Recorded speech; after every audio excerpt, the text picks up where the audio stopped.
En plein cœur de Couëron, c'est bien ça, c'est le groupe scolaire Louise Michel.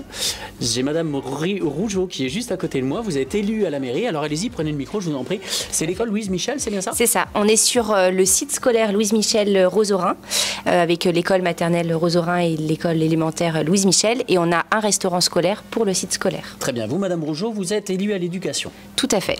Et vous vous êtes engagée notamment pour le bien manger des enfants, notamment ici sur la ville. Tout à fait, c'est un vrai projet politique que l'alimentation des enfants, parce que ça a un enjeu quand même de santé publique, de bien manger, d'éducation pour nos enfants, mais pas que. On a tout un travail de dons alimentaires, des reliquats et de production, surproduction pour qu'on donne à des associations, oui. Les Restos du Cœur et le Secours Populaire. Et donc, le fait d'avoir des produits de qualité servis en restauration rayonne au-delà des enfants couéronnais. On est vraiment sur même des familles dans le besoin. Très bien. Alors, vous êtes bien entouré. Hein. Il y a pas mal de monde autour de la table. Donc, vous l'avez reconnu, bien sûr, il y a notre présidente, Nathalie Carrouas, présidente de Bleu Blanc Cœur. Mais il y a également d'autres responsables et d'autres personnes. Je vous laisse les présenter, tiens. Antoine, qui est... Gérant de Restauria, qui est notre partenaire prestataire de restauration en approvisionnement. Alors j'ai cru comprendre d'ailleurs que vous aviez re-signé notamment pour 4 ans, hein, c'est bien ça, pour les 4 ans à venir. Tout à fait. Le marché vient d'être renouvelé et donc on repart avec Restauria et on est ravis. Très bien. Marie Lecadre, qui est notre responsable du service restauration et entretien ménager, oui. Qui est notre perle en termes de restauration. Et Joy, qui est responsable d'unité de restauration de ces 2 restaurants scolaires. Parfait. Vous, Marie, pour votre part, vous avez souhaité qu'il y ait du Bleu Blanc Cœur dans la restauration et dans les menus, ici même dans le restaurant. Est-ce que vous pouvez nous expliquer justement tout le cheminement ? Alors, c'est pas seul que je décide ce qu'on met dans les menus. On a un comité restauration avec les parents d'élèves et les élus, pendant lesquels on évoque évidemment les menus, mais aussi la qualité des denrées qu'on va pouvoir mettre dans l'assiette des enfants pendant la période scolaire et des centres de loisirs. On le travaille aussi en équipe avec les différents responsables des restaurants scolaires. Et évidemment, il y a eu cette fameuse loi Egalim qui nous a dit qu'il faut des produits de qualité dans l'assiette. Et c'est vrai que cette loi, elle est très vertueuse. Elle nous permet de continuer d'avancer dans cette dynamique. Et cette réglementation, elle nous dit notamment de servir des produits issus de l'agriculture biologique, mais aussi d'aller vers des produits qui ont une externalité environnementale positive, c'est-à-dire des produits qui vont avoir un impact favorable sur l'environnement. Et donc, je connais bien la filière Bleu Blanc Cœur pour avoir été il y a très très longtemps stagiaire au sein de l'association, et donc forcément c'est une association et une structure dont les vertus positives, je les avais bien en tête. Donc c'est des choses qu'on a travaillé avec les élus. J'ai essayé d'expliquer, Bleu Blanc Cœur, voilà ce que c'est, parce que parfois c'est méconnu. Donc il y a eu tout un travail d'acculturation à la fois sur le plan politique pour essayer de faire comprendre à quoi pouvait servir cette filière dans la retraduction dans l'assiette des enfants. Et puis il y a eu le travail auprès des parents pour expliquer c'est quoi Bleu Blanc Cœur. Mais vous pouvez aussi en acheter vous en tant que citoyen quand vous faites vos courses, etc. Alors les perspectives justement, vous les avez vues se dessiner au fur et à mesure du temps ? Alors, c'est un fil rouge qu'on tire en permanence, c'est-à-dire qu'il y a à peine 10 ans, en qualité dans l'assiette, on était à peu près à 10% de produits bio. Et à l'époque, c'était déjà très bien parce qu'il n'y avait pas de données chiffrées ou d'obligation réglementaire d'aller faire tel ou tel pourcentage. Et puis, il n'y a pas que les pourcentages non plus qui sont importants quand on travaille notre politique alimentaire. Et puis, petit à petit, on s'est dit, là, on va essayer de mettre en place un produit bio par jour dans le menu. Et puis, petit à petit, on s'est dit, OK, bio, c'est bien, mais il y a aussi d'autres filières et d'autres produits sur le territoire qui peuvent être intéressants et nous permettre d'avoir des enfants qui consomment des produits de qualité.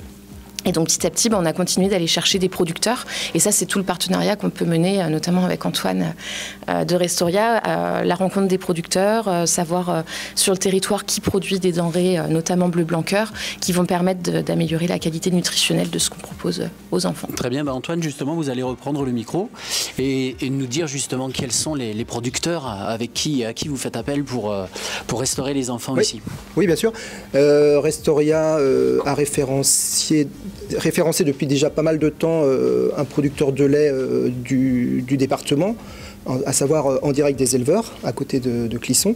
Tout le lait de Restoria provient de ce fournisseur.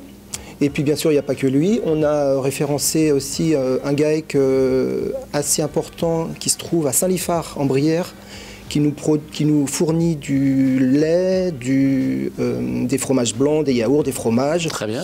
Le GAEC de Mézerac, très bon. Des produits qui sont particulièrement appréciés. Ouais. Et puis Restoria référencie aussi beaucoup de viande en bleu blanc cœur, notamment je pense à la volaille locale d'Ancenis, et puis du porc aussi. Donc voilà, on est surtout sur ces familles-là, la volaille, le porc et les produits laitiers. Parfait. Nathalie, étant donné que tu es juste à côté d'Antoine, est-ce que tu veux ajouter quelque chose par rapport à ce qui vient de se dire déjà ? Je voulais saluer le travail de la mairie, parce que c'est vrai que c'est un engagement politique. Alors, Bleu Blanc Cœur, on est une démarche collective de qualité, Marie, tu l'as souligné. Et on a à cœur de valoriser le travail des producteurs, des éleveurs qui s'engagent sur un territoire à apporter de la qualité dans l'assiette. Et ça, c'est important, parce que c'est vrai qu'on raisonne souvent les politiques alimentaires sur le choix de ce qu'on met dans l'assiette en termes de proportion. Et nous, on a la conviction intime depuis 25 ans qu'à côté du consommateur et de ses choix, il y a aussi les choix du producteur et de l'agriculteur qu'il faut valoriser.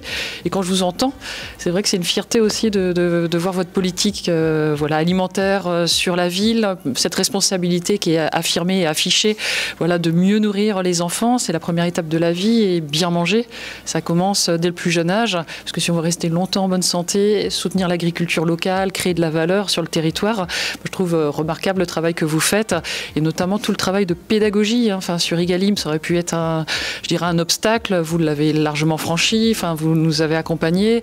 La partie pédagogique, tu l'as souligné, il faut encore connaître la démarche Bleu Blanc Cœur, et je sais qu'il y a plein d'outils qui ont été créés pour, on le voit au niveau de la décoration, vous êtes vraiment dans l'information, la pédagogie, donc je voulais souligner vraiment cette fierté d'être à vos côtés et d'être accueillis aujourd'hui pour en parler. Et d'ailleurs, vous avez été récompensé à 2 reprises sur le Salon de l'Agriculture par le trophée de la nutrition durable.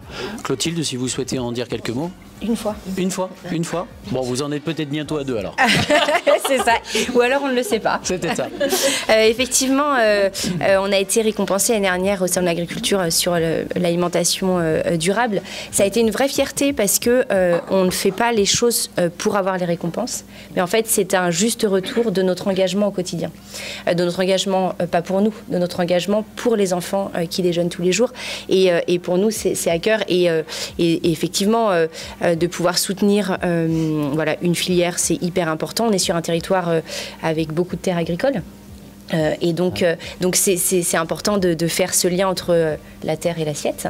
Et puis là se dessine progressivement une politique alimentation en lien entre la restauration scolaire et puis la politique agriculture, qui aujourd'hui sont sur deux politiques différentes, mais l'idée c'est vraiment d'aller sur une seule et même politique. Travaillons ensemble, et on le commence déjà avec mon collègue chargé de l'agriculture et les deux services.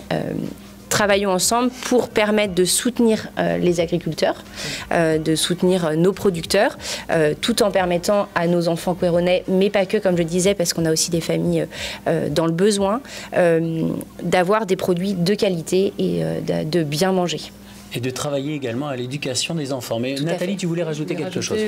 Vous êtes en train de parler de prévention passive et du rôle de l'agriculteur pour améliorer la composition de l'assiette. Et c'est vrai que je trouve qu'on est dans le lieu idéal pour parler de la dernière étude clinique Bleu Blanc Cœur sur l'impact du changement des pratiques des agriculteurs pour une alimentation vertueuse. Et donc on a mis en place un protocole de recherche clinique avec le centre hospitalier de Rennes, l'INRA, le CNRS, sur des femmes enceintes qui avaient pour projet d'allaiter. Et l'idée, c'était de voir à menu équivalent, composition de menu équivalente, quel était l'impact de l'alimentation Bleu Blanc Cœur versus la même alimentation mais conventionnelle. Et donc c'est le marqueur de l'étude qui a été étudié, c'était la composition du lait maternel en oméga 3, alors pas que, mais c'était le critère principal. Et à l'issue de l'étude, les mamans avaient commencé à consommer Bleu Blanc Cœur au 3e trimestre de grossesse jusqu'à 45 jours après la naissance du bébé, et qu'on a prélevé du lait maternel, elles ont prélevé du lait maternel et qu'on l'a analysé, on a vu 75% d'oméga 3 de plus dans le lait des mamans qui avaient consommé le menu Bleu Blanc Cœur. Et je trouve que là, ça illustre parfaitement, en tout cas, ça vient objectiver, mesurer, mettre des impacts et des mesures sur le fait que voilà, la viande que vous servez, les produits laitiers que vous servez, bah, c'est pas anodin, c'est de la transmission, de prévention passive, et on arrive à améliorer la qualité, la composition intrinsèque dans une logique de prévention santé. Et là, c'est vraiment le rôle du producteur. C'est plus l'assiette, c'est vraiment l'amont de la filière. Donc, je trouve que c'était intéressant de le souligner, de le saluer dans la perspective que vous avez présentée là. Et oui, d'autant qu'on sait que les enfants, eh bien, pour qu'ils soient consciencieux à l'école et qu'ils écoutent bien, eh bien, il faut notamment bien manger. Et pour votre part, vous travaillez ici même au sein de votre école à l'éducation des enfants et au bien manger. Alors, on a Joy qui est ici, qui va peut-être pouvoir nous en parler. Lorsqu'on est rentré, vous nous avez accueillis, je dirais, dans le restaurant, et on a remarqué notamment qu'il y avait comme un self, c'est-à-dire les enfants ont possibilité ici même de venir se servir eux-mêmes, les entrées, etc. Et vous les éduquez au bien manger. Expliquez-nous un petit peu ce que vous faites autour de ça. C'est ça. Du coup, pardon. On est passé sur un nouveau système de restauration. Avant, on était en self, en ligne de self. Et aujourd'hui, on est sur des îlots pour favoriser l'autonomie des enfants, de manger à leur juste faim. Parce que justement, quand on parle d'autonomie, c'est aussi qu'ils soient acteurs eux-mêmes de leur repas et de leur appétit. Donc on les laisse se gérer en autonomie sur les îlots froids. Et ensuite, l'îlot chaud, c'est nous-mêmes qui prenons la responsabilité en termes de sécurité et aussi en termes de régime alimentaire et allergique, qu'on soit garant de tous ces services-là. Et après, ils sont en libre service. Ils peuvent se lever comme ils veulent, aller chercher des livres, des jeux de société, manger avec leurs copains, changer de place s'ils se retrouvent seuls à table pour aller avec un autre groupe. Voilà, ils sont vraiment acteurs de leur repas. Et on a vu une nette amélioration sur le gaspillage alimentaire aussi, parce qu'on ne impose plus une quantité réglementaire aujourd'hui. Et sur l'éducation au goût aussi, on y voit l'intérêt, parce que les enfants apprennent à manger différemment et ils s'acculturent à une autre alimentation aussi. Et je trouve ça formidable, parce que moi, ça fait 5 ans que je suis là et j'ai vu l'évolution de ce temps de pause méridienne et les enfants apprécient énormément. Oui, vous nous parliez notamment d'un exemple assez effarant, c'est celui de proposer plusieurs variétés de fromage pour les enfants, de façon à ce qu'ils soient initiés, je dirais, aux différents goûts, c'est ça? Oui, c'est ça, parce que on a tous les fromages à la maison classiques dans le frigo, mais là vraiment on leur donne des fromages qu'ils n'ont pas l'habitude de voir, de sentir, et on a des pépites des fois en termes d'odeur, ce qui peuvent nous sortir, les vocabulaires, c'est rigolo. Et on voit bien qu'au début de l'année, ils vont être en frein de goûter. Et à la fin de l'année, ils ont plaisir justement à goûter ces différents fromages-là.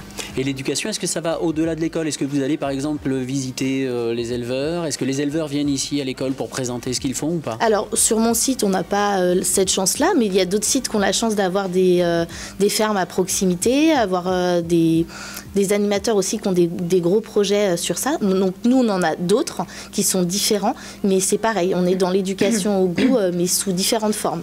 Très bien. Vous n'êtes pas venu les mains vides. Non. Vous êtes venu notamment avec des petites BD ou des jeux éducatifs justement sur le bien manger et sur ce qu'est Bleu Blanc Cœur. C'est bien ça? C'est ça. On a fait un atelier de sensibilisation justement autour de Bleu Blanc Cœur, parce qu'on a le Bleu Blanc Cœur qui est marqué sur nos menus, mais pour des enfants, ça ne veut pas dire grand-chose.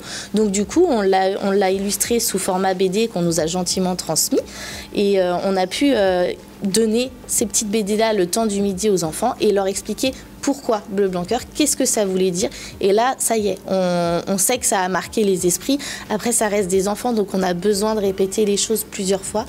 Mais en tout cas, ils ont bien cerné l'impact du mieux manger, surtout côté animal, du coup, grâce à cette BD-là. Marie, vous voulez rajouter quelque chose? Oui, ça me fait penser, on intervient dans les écoles où on fait des enquêtes sur la pause méridienne pour objectiver un peu comment se passe ce temps du point de vue de l'enfant. Et il y a quelques années, donc on a une grille de questions et notamment on leur demande spontanément s'ils savent ce qu'ils mangent et notamment les labels ou la qualité de ce qu'il y a. Et il y a encore 5-6 ans, le Bleu Blanc Cœur ressortait pas forcément, quand aujourd'hui, ça ressort dans leur verbatim spontané. Et en plus, quand on leur demande ce que c'est, ils sont capables de dire on nourrit mieux les animaux pour que nous, l'alimentation soit meilleure. Et je trouve que ça, c'est formidable, c'est se dire, l'enfant qui mange au quotidien dans notre restaurant, ici et sur les autres restaurants de la ville, a conscience que la façon dont on va nourrir des animaux va avoir un impact sur sa propre alimentation et sur sa santé. Donc là, c'est forcément gagné. Et d'ailleurs, cette année, et peut-être Nathalie, tu pourras en dire un mot, cette année, la communauté des enfants a été ouverte chez Bleu Blanc Cœur. En grande pompe, le dimanche d'ouverture du Salon de l'Agriculture, eh bien, on a ouvert la communauté des enfants. Exactement, puisqu'on a à cœur, dans cette fonction de transmission des connaissances, du savoir, du travail des éleveurs, de s'intéresser au plus jeune âge. Et donc, cette interaction avec les enfants, parce que finalement, elle est très riche, hein, vous le décrivez, je pense qu'ils ont capacité à apprendre, peut-être même à informer leurs parents. Je pense que ça c'est intéressant, j'avais envie de vous, une fois que vous les avez formés, comment ils contribuent à ramener les messages à la maison. Je trouve ça super, parce que finalement, la découverte à l'école permet aussi d'engager la discussion. Et on s'est dit, c'est intéressant, dans les communautés Bleu Blanc Cœur, on a les professionnels de la santé, on a les consommateurs, les professionnels métiers de bouche, les éleveurs, et ouvrir aux enfants, c'était intéressant, parce que c'était aussi de l'interaction. Nous, ça nous tient à cœur aussi qu'il y ait de l'interaction entre le projet Bleu Blanc Cœur, les cahiers des charges, la réflexion qu'on mène sur l'évolution du référentiel et puis de la capacité à porter ce projet collectif. Et dans ces synergies d'échanges qu'on peut avoir, les professionnels et les compétences, ça nous tenait à cœur aussi d'avoir la vision des enfants, qui ont une vision neutre, très ouverte. Je pense que aussi les enfants, ils ont une capacité à avoir des choses que nous, on n'observe plus. Quand on observe la nature, c'est vrai que je suis toujours émerveillée de voir mes enfants me dire je regardais plus ça en fait, et je trouve ça formidable d'avoir cette interaction avec les enfants qui vont nous éveiller aussi un certain nombre de réalités, de prise de conscience. Et donc cette communauté s'est ouverte, et à la fois chez les jeunes enfants, chez les étudiants, on était hier aussi chez les Crous pour que on puisse avancer et progresser collectivement, et puis les former comme vous le faites ici. Et donc la question des parents, peut-être que vous voulez nous en dire un mot. Tout à fait. En fait, c'est assez intéressant parce que l'éducation au goût et par les différents fromages, mais pas que, et l'éducation à une bonne alimentation, mais aussi sur les repas végétariens. On passe pour les enfants et on voit que pour les petits, c'est pas une question en fait. Ils sont habitués à avoir des repas végétariens, et on s'aperçoit par les comités consultatifs que parfois c'est plutôt une question de parents qui, eux, leurs représentations sont un peu bousculées, et effectivement, l'éducation donc au goût, c'est aussi l'éducation à bien manger, et comment les enfants vont, eux, retransmettre à leurs parents en disant tiens, peut-être qu'il faut qu'on prenne ça parce que c'est bon, est-ce qu'on a besoin de manger de la viande tous les jours, oui, non, enfin voilà, il y a vraiment tout cet enjeu, et ce sont nos enfants aussi, les futurs citoyens de demain, et qui vont faire le monde de demain. Et donc c'est hyper important de commencer dès le plus jeune âge pour avoir un impact positif aussi sur notre planète. Et les critères sont inversés en fait. Ce sont les enfants qui éduquent les parents désormais. C'est ça. Et ça bouscule en tant que parents et en tant qu'adultes, ça bouscule nos représentations, mais c'est bien. C'est hyper important. L'éducation à la citoyenneté. Merci beaucoup. Est-ce que quelqu'un veut rajouter quelque chose ? La plupart des sujets ont été évoqués. On est bien ici. Les enfants sont en train de rentrer puisque... Oui, Marie ? Peut-être, c'est effectivement, je le disais tout à l'heure, on s'engage, et on s'est engagé en 2019 dans le processus Mon Resto Responsable, avec des séances d'engagement où on prend des engagements pour 2 ans, qu'on prend pas... voilà, on les travaille avec les parents d'élèves, avec les enfants, mais aussi avec les équipes et puis les élus sur quel engagement on veut prendre pour les 2 années à venir. Des engagements tenables, hein, on ne se met pas des objectifs trop hauts, on prend des engagements tenables, et tous les 2 ans on fait une séance de garantie pour s'assurer que les engagements pris ont été respectés avec des personnes qui viennent vérifier si vraiment ça a été pris, et quels engagements on va prendre pour les 2 années à venir. Et c'est l'occasion, on avait eu le cas, on l'avait fait il y a 2 ans, et notre prochaine séance sera le 4 octobre. C'est l'occasion pour les familles de venir à découvrir ce qu'est la restauration scolaire. Parce que c'est un moment qui est hyper flou pour les parents.